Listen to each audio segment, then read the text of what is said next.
Museum Benteng Vredenburg buka dari hari Selasa hingga Minggu dari pukul 8 WIB sampai 15 WIB.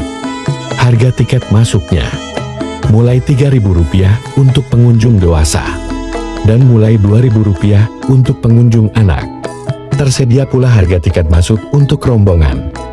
Untuk rombongan dewasa minimal 20 orang. Tarifnya mulai Rp2.000.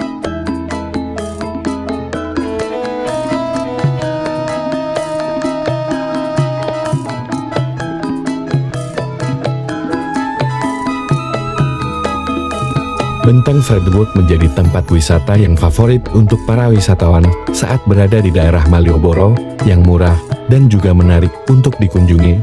Walaupun usianya yang sudah ratusan tahun, justru menjadi daya tarik tersendiri karena semakin antik dan unik.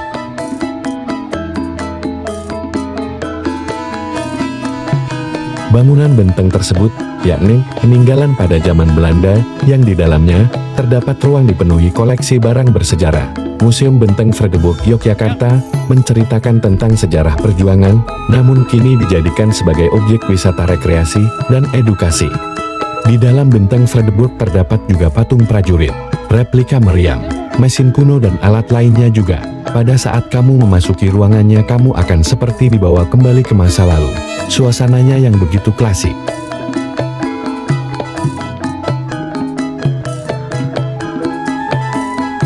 Terdapat juga beberapa koleksi uang kertas dan koin dari tahun ke tahun yang dapat membuat kamu kenangan. Benteng Vredenburg menghadirkan patung Fatmawati yang sedang menjahit bendera merah putih.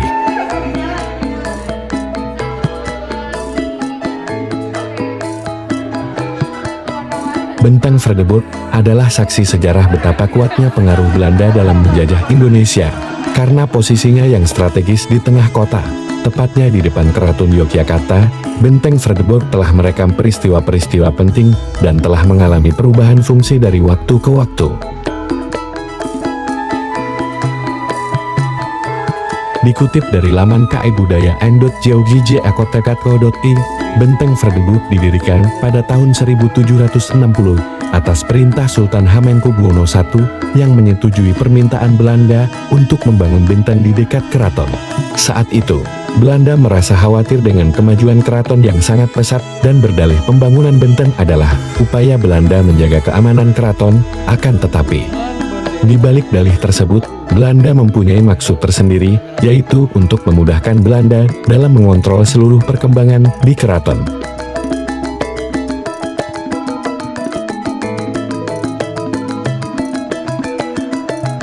Letak benteng yang hanya berjarak 1 tembakan meriam dari keraton dan menghadap ke jalan utama menuju keraton menjadi tanda bahwa benteng tersebut digunakan Belanda sebagai benteng strategi, intimidasi, penyerangan, dan blokade. Dengan kata lain, Belanda bermaksud mengantisipasi jika sewaktu-waktu Sultan berubah pihak memusuhi dan menyerang Belanda.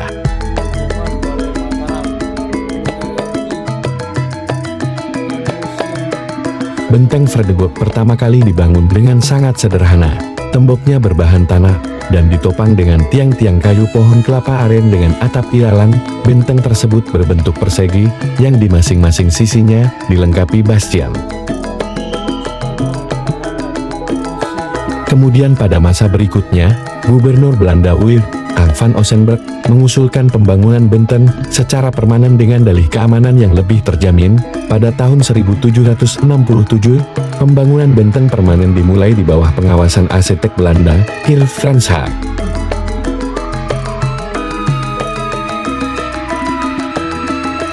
Ketika selesai dibangun pada tahun 1867, benteng tersebut diberi nama Rustenburg, yang berarti benteng peristirahatan. Namun gempa hebat melanda Yogyakarta pada tahun 1867 dan benteng tersebut pun runtuh. Benteng Rustenburg kemudian dibangun kembali dan namanya diubah menjadi Vredenburg, yang berarti benteng perdamaian sebagai simbol perdamaian antara Belanda dan keraton. Sejak saat itu, Benteng Vredenburg merekam berbagai peristiwa sejarah yang terjadi di kota Yogyakarta. Dimulai dari penguasaan Inggris pada tahun 1811 sampai tahun 1816, di mana terjadi peristiwa bersejarah yaitu penyerangan serdadu Inggris dan kekuatan-kekuatan pribumi ke Keraton Yogyakarta yang dikenal sebagai peristiwa Geger Sepoi.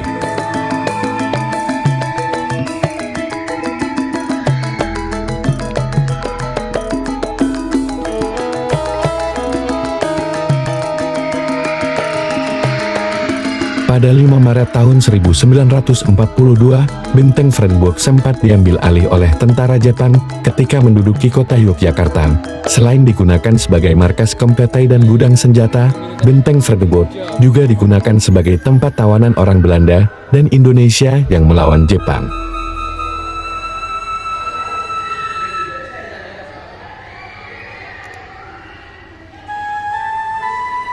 Setelah proklamasi kemerdekaan Indonesia dikumandangkan pada tahun 1945, Benteng Frederik berhasil diambil alih oleh instansi militer Indonesia. Namun, Belanda melalui agresi militer II pada 19 Desember tahun 1948 berhasil menguasai kembali Benteng Frederik.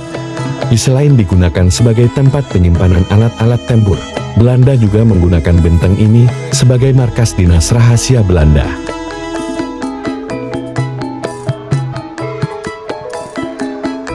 Hingga akhirnya pada serangan umum 1 Maret tahun 1949, TNI beserta sejumlah elemen masyarakat berhasil menguasai Benteng Frederik selama 6 jam kemudian pasca mundurnya pasukan Belanda dari Yogyakarta pada 29 Juni tahun 1949. Pengelolaan Benteng Frederik dipegang oleh APRI Angkatan Perang Republik Indonesia.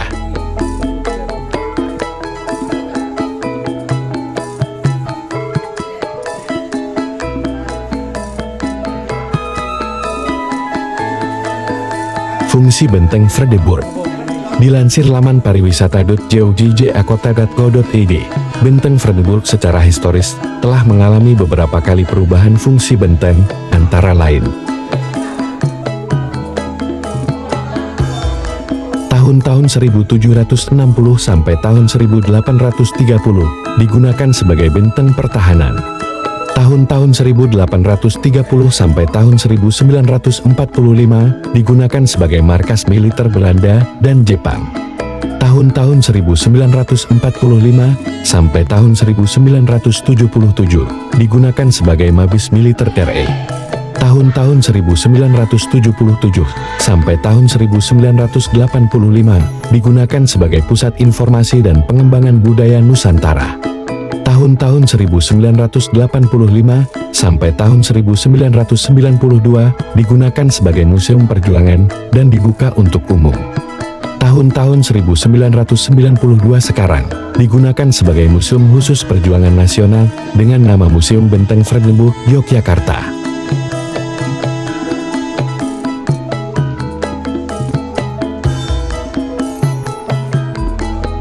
Isi Benteng Frederik. Museum dengan citra yang menarik adalah museum yang memberikan pelayanan edukasi dan rekreasi, sehingga masyarakat tertarik untuk datang ke museum. Masih mengutip laman vredburg.e, Museum Benteng Frederik terdiri dari sejumlah ruangan yang bisa dikunjungi pengunjung, yaitu ruang pameran temporer, ruang audiovisual, ruang auditorium, ruang studi koleksi, ruang konservasi, ruang pengenalan, ruang game museum.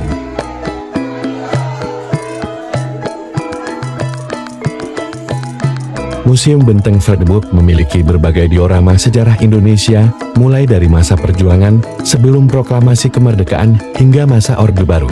Terdapat pula koleksi-koleksi benda, foto, dan lukisan bersejarah tentang perjuangan nasional di Indonesia. Museum Benteng Frederik juga melengkapi berbagai diorama koleksi yang ada dengan fitur touchscreen yang mendukung penggunaan media pembelajaran yang interaktif dan mengikuti perkembangan zaman.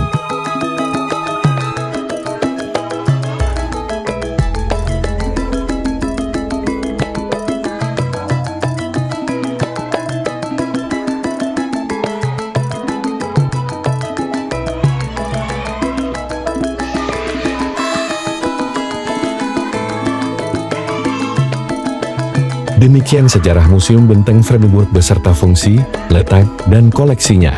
Museum adalah wahana terbaik untuk belajar sejarah. Oleh karena itu keberadaan museum tidak akan lekang oleh waktu. Berkunjung ke museum.